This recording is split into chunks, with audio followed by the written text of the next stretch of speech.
Video में हम लोग देखेंगे कि मोटर को VFD मोड में कैसे चलाते हैं और VFD बाईपास से कैसे चलाते हैं, यानी स्टार्टर मोड। या तो उसको VFD बाईपास बोले या स्टार्टर मोड बोले, दोनों एक ही बात है। अभी ड्राइंग में हम लोग आगे देखते हैं कि क्या क्या इसमें मतलब कैसे उसका वर्किंग है।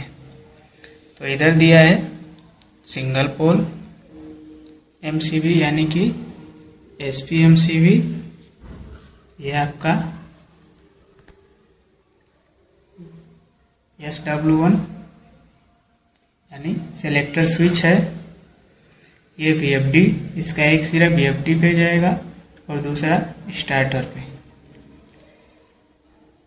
ये O/L है यानी कि OLR है। ये VFD फॉल्ट यानी कि जब भी कोई फॉल्ट आएगा VFD उसको इंडिकेट करेगा। इधर इसका लैंप लगा है, लैंप से दिखाएगा वो। इसको अब आप अभी समझेंगे, पहले वो नॉर्मली देख लेते हैं क्या क्या है इसमें। ये स्टार्टर, ये दोनों एक ही स्विच है। हालांकि इसको दो जगह दिखाया है क्योंकि इसका पूरा वायरिंग इसमें सेटअप नहीं हो पा रहा था, इसके लिए दो जगह दिखाया है। नहीं तो ये दोनों, जैसा कि ये लिखा है S1 और इधर भी लिखा है SW1, यानी दोनों सेम ही है। इधर एक सिरा VFD का वायरिंग का ये पूरा पोर्शन दिखाया है और इसी स्टार्टर का इधर वायरिंग दिखाया है, जिससे कोई कंफ्यूजन ना हो आप लोगों को। ठीक है दोस्तों, आगे देखते हैं। इसमें C1 मतलब कॉन्टेक्टर नंबर 1, C2 यानी कि कॉन्टेक्टर नंबर 2, C3 यानी कि कॉन्टेक्टर नंबर 3, C4 यानी कॉन्टेक्टर नंबर 4 और C5 यानी कॉन्टेक्टर नंबर 5। यानी कि जो भी कॉन्टेक्टर थे हम लोग देखे पावर वायरिंग में, C1, C2, C3, C4, C5,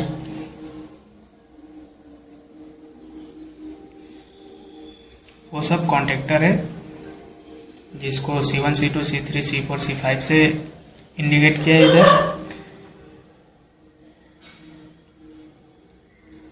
फिर इसमें R1, R2, R3 जो इसके रिले को दिखाया, जो हम लोग देखे थे उधर 3 रिले लगा था, R1, R2, R3।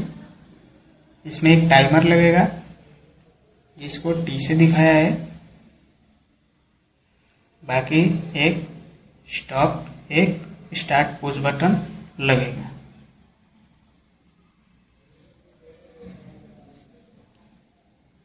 फिर ये ऑन के लिए एक लैंप दिखाया है इधर, और ये ट्रिप के लिए एक दूसरा लैंप दिखाया है। ठीक है दोस्तों, यहाँ तक उम्मीद है आपको समझ में आ रहा होगा। नहीं समझ में आएगा आप लोग कमेंट में बोल सकते हैं कि इधर नहीं समझ में आया। अभी हम वायरिंग को समझना स्टार्ट करते हैं। किसी भी वायरिंग को समझने के लिए हम लोग पहले ये देखते हैं कि उसका NONC कौन सा है। NONC मतलब NO मतलब नॉर्मली ओपन। जैसे ये दोनों सिरा है, ये वायर इससे छूटा हुआ है यानी कि इससे कनेक्ट नहीं है, यानी कि NA है, ओपन। और NC यानी कि दोनों ऐसे रहेगा, ये दोनों वायर एक दूसरे से टचअप में रहेगा, तो इसका NC हुआ। तो चलिए दोस्तों, अभी हम लोग समझते हैं इसका कंट्रोल वायरिंग। वायरिंग करते समय हम लोग नंबर डाल देते हैं, जैसे 1, 2, 3, 4 ऐसे नंबर डालते हैं, क्योंकि नंबर डाल देने से वायरिंग थोड़ा इजी हो जाता है, जिससे ये पता चलता है कि कौन सा वायर किधर पे जा रहा है। तो फर्स्ट ऑफ ऑल ये पूरे ड्राइंग में हम लोग देखेंगे कि इनकमिंग साइड कौन सा है। यानी इनकमिंग साइड यानी कि सबसे पहले वायर किधर से आया है कंट्रोल के लिए। तो ये मेरा R मतलब R फेज से वायर आया है। ये किधर गया है, एसपी एमसीबी यानी कि सिंगल पोल एमसीबी है 6 एम्पियर का, इधर वायर आया है। इससे जो आउटगोइंग निकला है वो हमारा पूरे सर्किट में चारों तरफ फैला हुआ है, लेकिन सबका अलग अलग नंबर से गया है और अलग अलग सबका वर्किंग प्रोसेस है, जिसको हम लोग आगे अभी समझेंगे। तो यहाँ से मेरा नॉर्मली 1 नंबर से स्टार्ट हुआ है, तो देखेंगे कि 1 नंबर वायर हमारा किधर किधर गया है।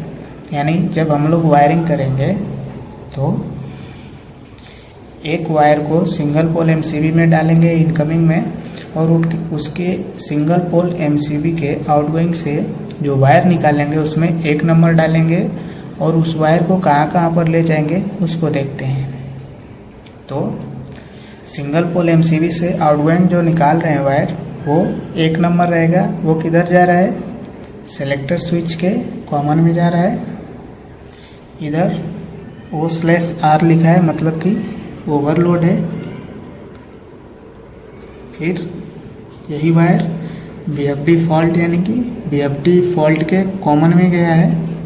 फिर इधर R1 यानी कि 8 पिन रिले है, 8 पिन या 11 पिन कोई भी आप लगा सकते हैं, जैसा रिक्वायरमेंट रहता है वैसा हम लोग वायरिंग में लगाते हैं। तो ये R का मतलब रिले 1 यानी कि रिले नंबर 1 में गया है। फिर ये सेलेक्टर स्विच यानी कि एक ही स्विच है, जो यदि हम लोग ये 2 पोजीशन का लगाते हैं तो वहाँ पे NONC लगाएंगे, उसमें ऊपर ही लूप मार देंगे। ऐसे नॉर्मली ड्राइंग में इसको अलग दिखाया है, क्योंकि इसका इतना बड़ा हिस्सा ड्राइंग के एक पास में संभव नहीं था, इसके लिए थोड़ा दूर दूर करके लिया है। और इधर ये R2 के कॉमन में गया है, यानी कि 1 नंबर का वायर हम लोग देखें तो किधर किधर गया है। तो ये आया है एमसीबी से, फिर सेलेक्टर स्विच में, फिर ओवरलोड के कॉमन में, फिर BFD के कॉमन में, फिर R1 के कॉमन में, फिर ये तो स्विच पर ही है, ये R2 के कॉमन में गया है। ठीक है दोस्तों, यहाँ तक क्लियर हुआ 1 नंबर का वायर। अभी 2 नंबर का वायर देखते हैं। तो 2 नंबर का वायरिंग करेंगे तो ये स्विच से निकालेंगे, यानी जिसमें BFD मोटर रहेगा, और उससे ले जाएंगे किधर, ये C1 यानी कि कॉन्टेक्टर 1 का NC यूज किया है, यानी कि एक सिरे में ले जाके जोड़ देंगे, यानी उसको हम लोग कॉमन बोलते हैं मेन रूप से। यानी कि BFD से 2 नंबर वायर निकलेगा और C1 के कॉमन में जाएगा। फिर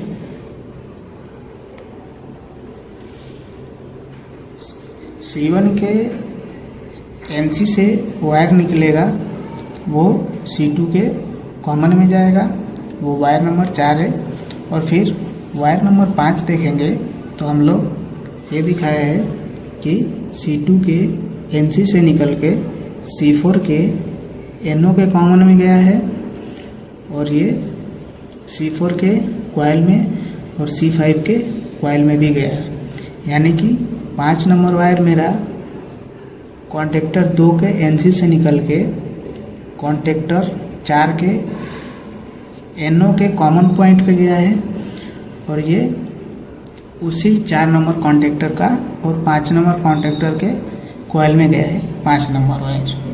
ठीक है दोस्तों, अभी आगे देखते हैं कि 6 नंबर वायर यानी कि C4 यानी कि कॉन्टेक्टर नंबर 4, यानी कॉन्टेक्टर नंबर 4 के जो NO से वायर निकला है वो कॉन्टेक्टर नंबर 5 के कॉमन में गया है, यानी कि NO का कॉमन, ऐसा हम लोग समझ सकते हैं। यानी कि कॉन्टेक्टर नंबर 4 से वायर निकाल के कॉन्टेक्टर नंबर 5 के NO के एक सिरे से जोड़ देंगे, और फिर वायर नंबर 7 यानी कॉन्टेक्टर नंबर 5 से वायर निकालेंगे, और वो सीधा R1 का कॉइल को देंगे। यानी इस पोजीशन का BFD वाले सिरे का हम लोग वायरिंग कंप्लीट कर चुके हैं। एक बार फिर से देखते हैं। यहाँ से सेलेक्टर स्विच से वायर नंबर 2 आया है, फिर वो C1 के NC से होते हुए दूसरे सिरे से वायर नंबर 4 निकला है, जो कॉन्टेक्टर 2 यानी कि C2 के NC से निकला है और उसके दूसरे NC में गया है और उसके दूसरे सिरे से कॉन्टेक्टर के 4 के NO में गया है और कॉन्टेक्टर 4 और 5 के कॉइल में भी गया है, वो वायर नंबर 5 है। फिर कॉन्टेक्टर 4 के दूसरे सिरे से NO से जो वायर निकला है वो गया है कॉन्टेक्टर 5 के NO में, और फिर कॉन्टेक्टर 5 के NO से जो दूसरे सिरे से वायर निकला गया है वो R1 के यानी कि रिले नंबर 1 के कॉइल में गया है। ठीक है दोस्तों, ये ऐसा उम्मीद है आपको समझ में आया है। नहीं समझ में आया है आप कमेंट करके बता सकते हैं कि इधर नहीं समझ में आया है। ठीक है दोस्तों, फिर आगे देखते हैं। अभी मेरा ये ओवरलोड का है, तो ओवरलोड के एक सिरे में हम लोग 1 नंबर जोड़े हैं और BFD फॉल्ट जो लिखा है उसके भी दूसरे सिरे में जोड़े हैं। मतलब पहले कॉमन में समझ लीजिए जोड़े हैं। उधर नंबर लिखा रहेगा 6 और 7। तो आगे देखते हैं। वायर नंबर अभी हम लोगों ने 7 को देखा है, अभी वायर नंबर 8 को देखेंगे। तो ये ओवरलोड के NO से लेके जाएंगे, BFD फॉल्ट के NO में ले जाएंगे और ट्रिप के लिए इसको दिखाएंगे। यानी वायर नंबर 8 का काम क्या रहेगा, ओवरलोड और BFD इन दोनों में से कोई भी ट्रिप होगा तो ये लाइन जल जाएगा। जल जाएगा मतलब इंडिकेट करेगा कि हाँ ये ट्रिप हुआ है। ओके दोस्तों, फिर आगे देखते हैं।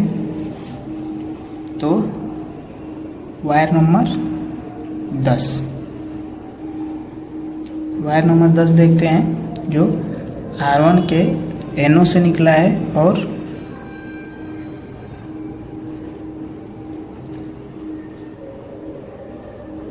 इसको देखने से पहले इसको देखते हैं क्योंकि वायर नंबर 3 इधर है।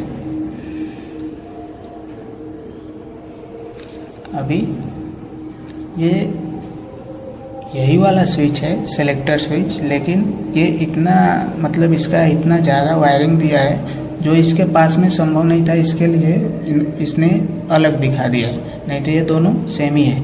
अभी ये BFD मोड का हम लोग देख रहे थे, अभी इधर से ये स्टार्टर मोड का देखेंगे।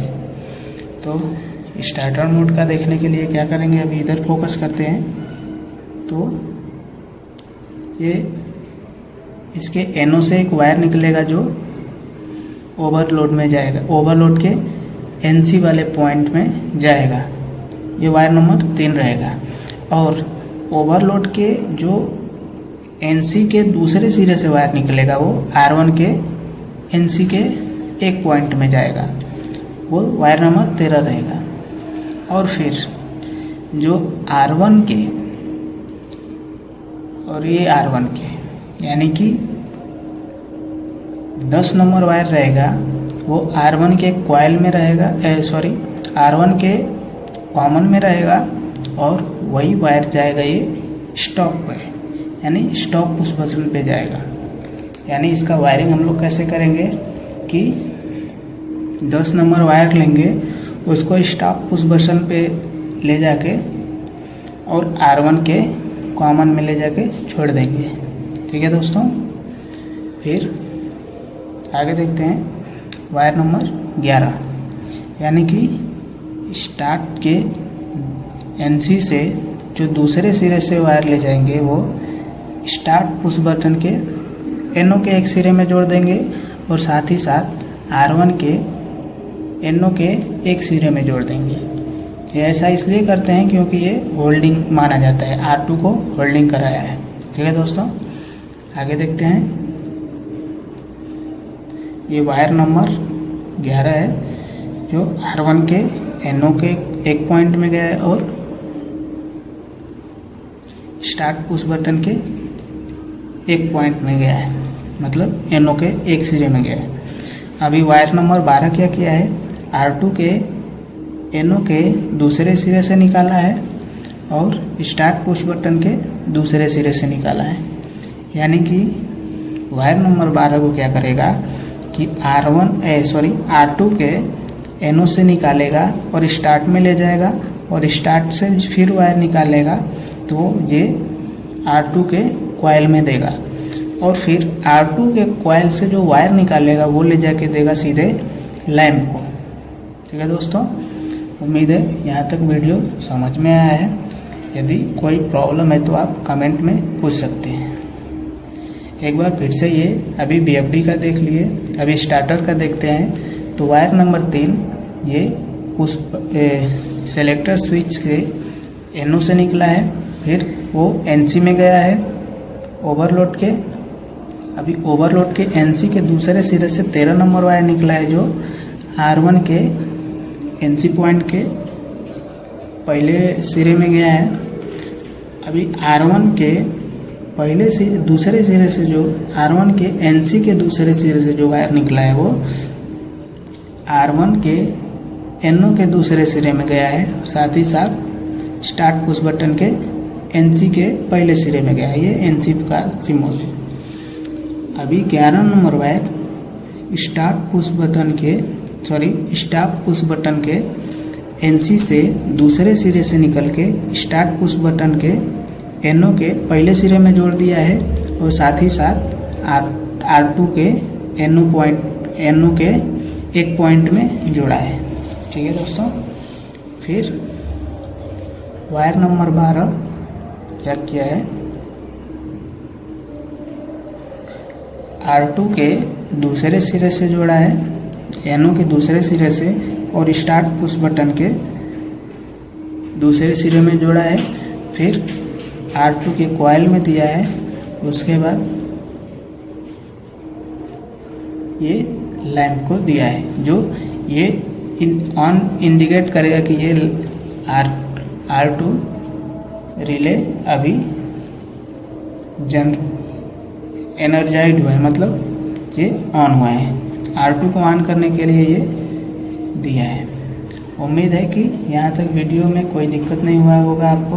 यदि दिक्कत है तो आप कमेंट करके बता सकते हैं दोस्तों। फिर आगे देखते हैं।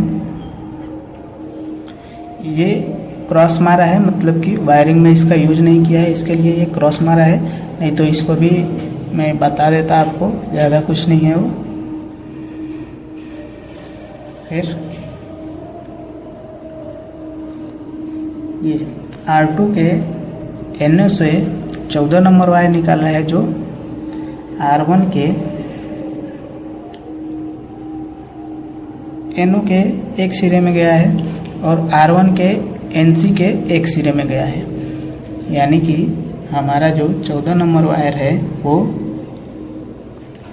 रिले नंबर 2 से NO से निकल के R1 के कॉमन सिरे में गया है, जहाँ से हम उसका एक ही कॉमन का NO और NC दोनों यूज कर लेंगे।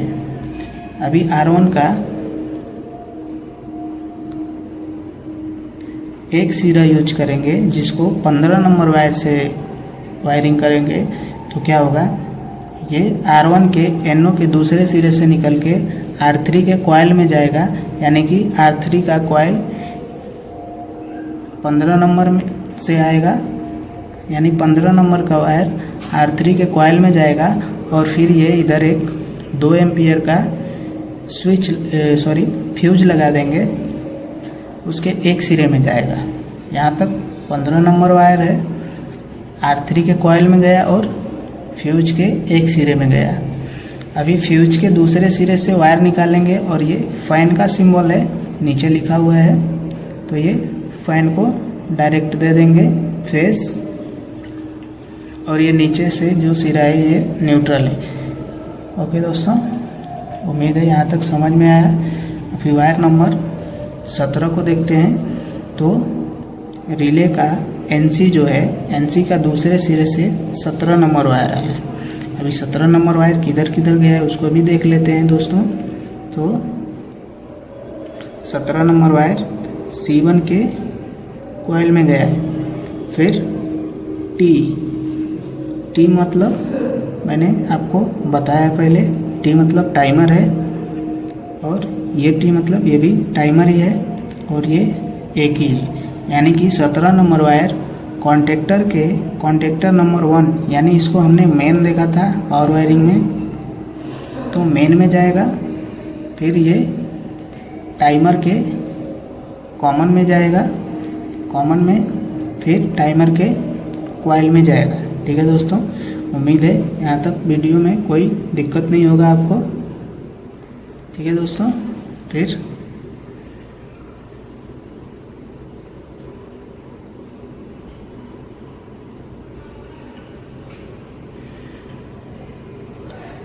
अभी वायर नंबर 18 को देखते हैं क्या दिए हैं। तो वायर नंबर 18 को देखते हैं। ये अभी हम लोग जैसा कि देखते हैं C1, C2, C3 और ये T, यानी कि ये पूरा सोर्स पोर्शन कौन सा है, स्टार डेल्टा का है।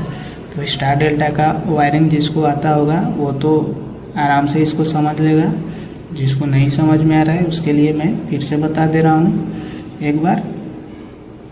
तो ये क्या करेगा, टाइमर के जिधर डेल्टा का सिंबल बना रहेगा, मतलब डेल्टा का सिंबल ऐसे रहता है,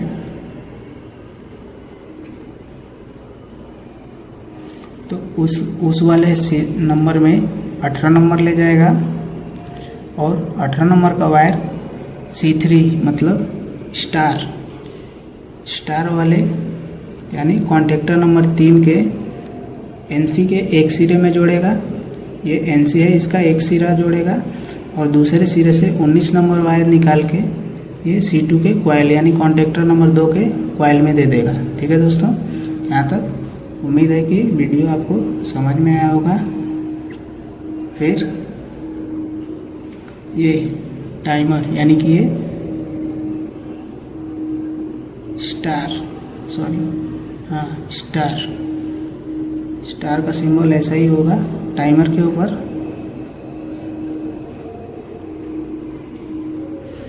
यानी कि टाइमर के NO से 20 नंबर वायर निकल के कॉन्टेक्टर नंबर 2 के NC के एक सिरे में जाएगा, और दूसरे सिरे से 21 नंबर वायर निकल के कॉन्टेक्टर 3 के कॉइल में जाएगा। ठीक है दोस्तों, उम्मीद है यहाँ तक वीडियो आपको समझ में आया होगा। फिर अभी हमने ये पूरा ड्राइंग अच्छे से और आसान तरीके से समझ लिया है। बाकी न्यूट्रल का हम लोग क्या करेंगे कि एक वायर लेंगे और ये C4 के कॉइल में देंगे, C5 के कॉइल में देंगे, R1 के कॉइल में देंगे, लैंप के एक सिरे में देंगे, ये दूसरे लैंप के ये ट्रिप के एक सिरे में देंगे, ये ऑन लैंप के एक सिरे में देंगे, ये R2 के कॉइल में देंगे, फैन के दूसरे सिरे में देंगे। एक सिरे में तो फेज दिया है ना हमने, तो दूसरे सिरे में न्यूट्रल देना है। R3 के कॉइल में देंगे, C1 के कॉइल में देंगे, डेल्टा के कॉइल में देंगे मतलब C2 के कॉइल में देंगे, स्टार के कॉइल में मतलब C3 के यानी कि कॉन्टेक्टर नंबर 3 के कॉइल में देंगे, और एक न्यूट्रल टाइमर के कॉइल में देंगे। तो अभी हमने 11 kW का AHU पैनल का कंट्रोल वायरिंग VFD बाईपास और VFD के साथ समझ लिया है। उम्मीद है आपको वीडियो अच्छा लगा होगा। अच्छा लगे तो लाइक कर देना, सब्सक्राइब कर देना। धन्यवाद।